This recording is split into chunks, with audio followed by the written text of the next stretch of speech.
Hello everyone, welcome to OptionGig. This is your host Vivek Somani, part-time option trader by passion and full-time software executive by profession.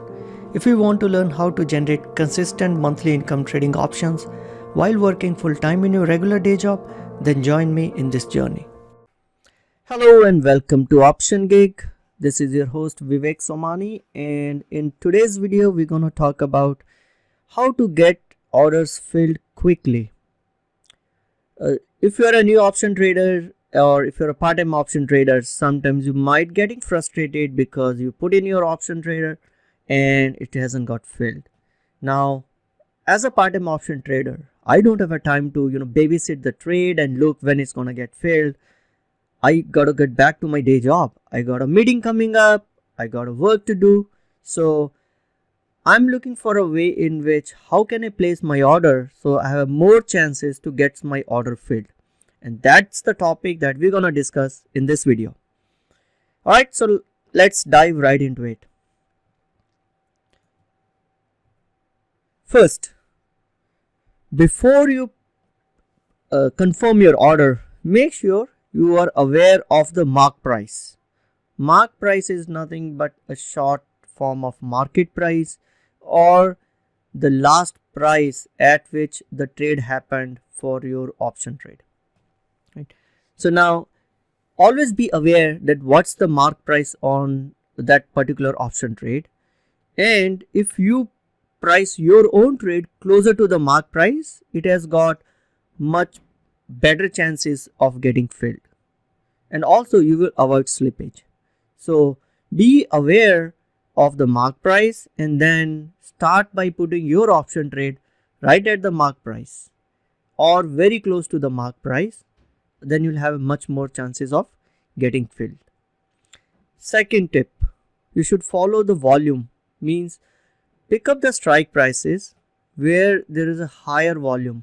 Higher volume means there are more parties which are interested in doing option trade at that strike price.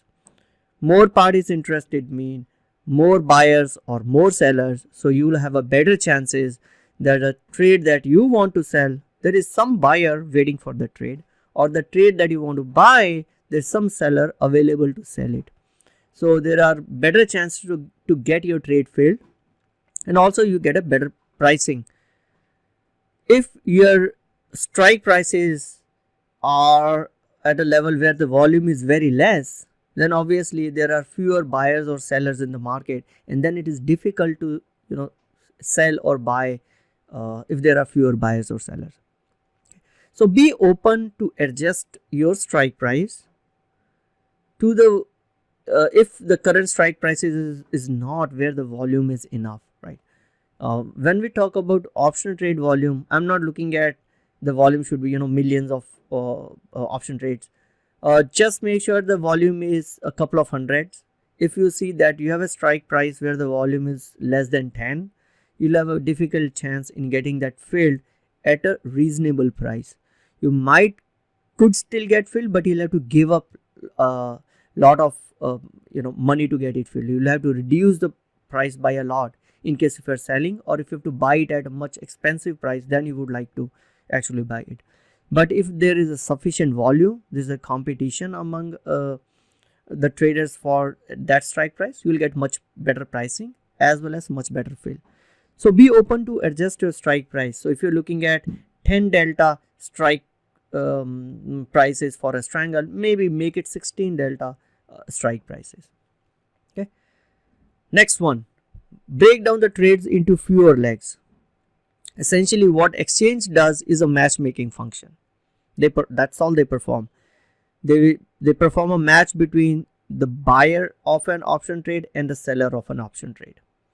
So if your trade has got multiple legs, let's say if your trade has an iron condor which consists of 4 legs, means exchange have to make sure that there are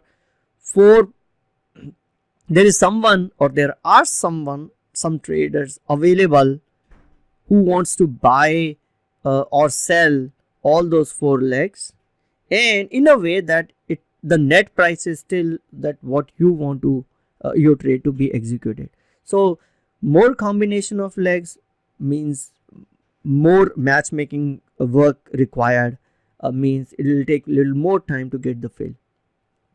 So in that case, if your iron condor is not getting filled, maybe break it into two separate trades. Break it into a call spread and a put spread separately and execute them one after another immediately. Do not, if at all you want to go with this strategy, do not leave a long gap between execution of a call spread and a put spread, because meantime the stock would have moved and then you have to readjust your prices. So break your trade into call spread, put spread, and then send them out to the exchange immediately. Okay. Next one, let's say if you're not getting filled at a mark price, try to offer maybe a penny higher or maybe a penny less. Throw a bait, maybe someone will pick it up. So and a penny more or a penny less won't kill you, especially if you're a part-time trader, you have a full-time job and you have to get back to your work. It is better to execute the trade at a couple of pennies less than being stubborn and not getting filled at all, because you won't have a time to come back and look at your trade and adjust it later on. You gotta go for your work.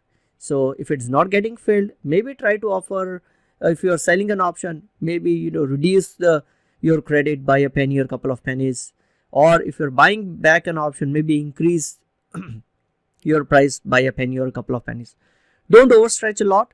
Don't go all the way to dime or a quarter, but move it by a few pennies to see if someone is willing to take up your trade.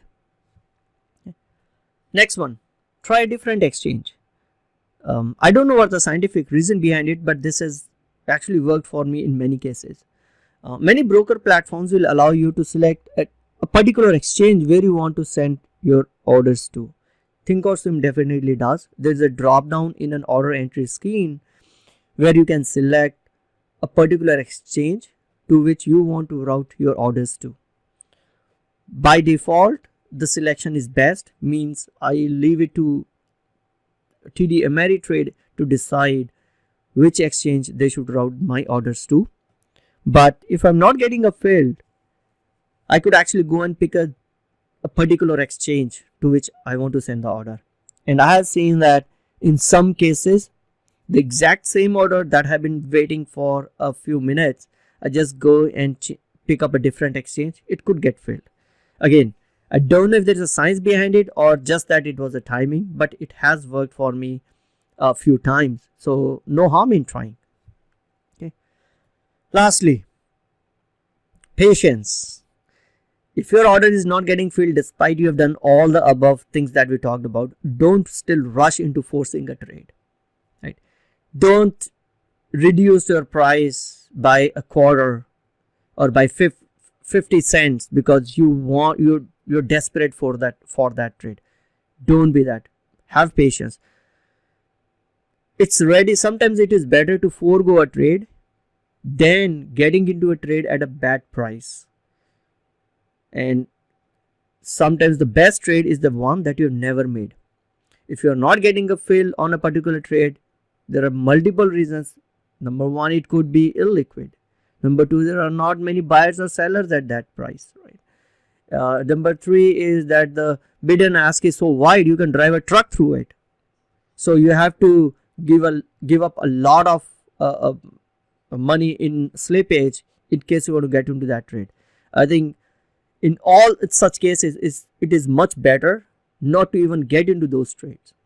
So if you are trying to execute a trade, you have done all the right things during your order entry. You have tried these tips and tricks that we discussed just now and you're still not getting filled. Ignore it. Have patience. Move on. Look for another trade. Let's not force the trade on ourselves. There are plenty of opportunities. So look for other trades rather than trying to get into that particular trade. All right. I hope these tips and tricks will help you in getting your trades filled quickly. As always, if you have any questions, you can write to me at optiongig@gmail.com, or if you're watching it on a YouTube, just add your question into the comments. If you like what you learned, help me spread the word so others can also benefit from it. Thank you very much.